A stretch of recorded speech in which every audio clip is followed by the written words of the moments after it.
1300 mètres d'altitude, des sapins, de la neige, des chemins forestiers qui montent vers des sommets qui ont pour principal mérite d'être accessibles à tous, tout en étant d'ailleurs aussi majestueux que ceux des Alpes, car nous sommes ici à quelques kilomètres du Mont Aigoual, au cœur du massif des Cévennes. Parti du Vigan par la route fameuse pour la course de côte qui s'y organise chaque année, la course automobile du col du Migné, une heure après une montée en paire de famille, nous voici au domaine des Pises. Future grande station touristique des Cévennes, le village des Pises, 80 km de Montpellier et 100 km de Nîmes, n'est encore qu'un projet autour d'un lac artificiel qui, lui, existe depuis quelques mois. C'est un lac qui a été créé par M. Michel Azémar, un Toulousain, dont vous apprécierez l'accent dans un instant. Michel Azémar a pour ce site l'amour d'un pionnier. Il n'y avait rien, il a donc réalisé seul un barrage, le lac se forma, et les projets de ce méridional prospecteur d'uranium, chasseur d'éléphants, de panthères et de barracudas, est d'apprivoiser le touriste, après avoir dompté d'autres fauves. Ce qui a été le plus long, c'est les formalités administratives d'abord. Et puis quand même, il a fallu 3 ans de réalisation. Oui. Parce qu'au départ, j'étais parti pour faire un barrage plus petit que ce qui était prévu, à l'arrivée, uniquement à fin piscicole, et puis de fil en aiguille, je préférais monter ce barrage à un niveau tel que l'on puisse, qu'il justifie la création d'une station estivale et hivernale. Et puis j'avais toujours vu les vestiges d'un barrage des Moines, et dans ma jeunesse, j'avais toujours pensé un jour réaliser ce projet. Côté, j'ai eu l'autorisation de construire 97 chalets que nous allons réaliser par tranche, la viabilité par tranche et puis les chalets aussi par tranche.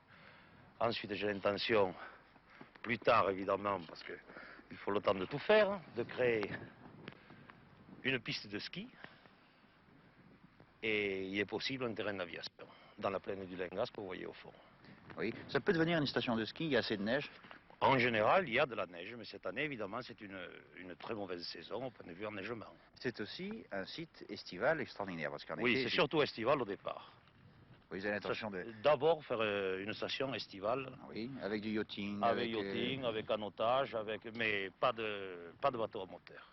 Ici, je veux une zone de silence. Mais c'est le calme et le repos. Le calme et le repos, total. C'est vous qui avez découvert, je crois, le premier en France des gisements d'uranium. Le premier en France après le CEA. Disons privé. C'est ça. Privé, oui. À partir du moment où le CEA, en 1955, a libéré la recherche de l'uranium en France, à ce moment-là, avec un de mes associés, nous nous sommes mis sur la piste et nous avons trouvé un gisement assez intéressant en Drague, dont nous avons sorti quelques tonnes d'uranium métal. C'est ça qui vous a permis de financer ces travaux?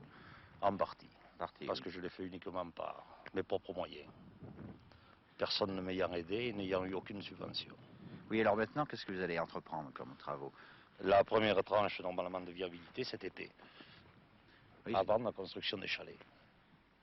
Oui. Que je ne réaliserai pas moi-même, parce que moi je vendrai les parcelles, et chacun construira le chalet qu'il désire, d'après les normes imposées par l'urbanisme. Et vous avez également ici un avantage énorme, c'est que pour les pêcheurs, ça sera réglementé bien entendu, mais enfin les pêcheurs pourront s'adonner. Il y a déjà 25 000 truites dans ce lac, je vais en mettre 50 000 autres, et les pêcheurs de truites pourront venir normalement en payant une carte à la journée. Ils seront limités d'après des normes bien définies. Sans être obligatoirement habitant ou propriétaire d'un chalet. Absolument. N'importe qui dans la région pourra venir. Il y a énormément de champignons, par exemple, il y a des framboises, des champs de framboises immenses par derrière. Et je pense que ça peut intéresser tout le monde. Il n'y a pas de village ou d'habitation à combien À 8 km environ.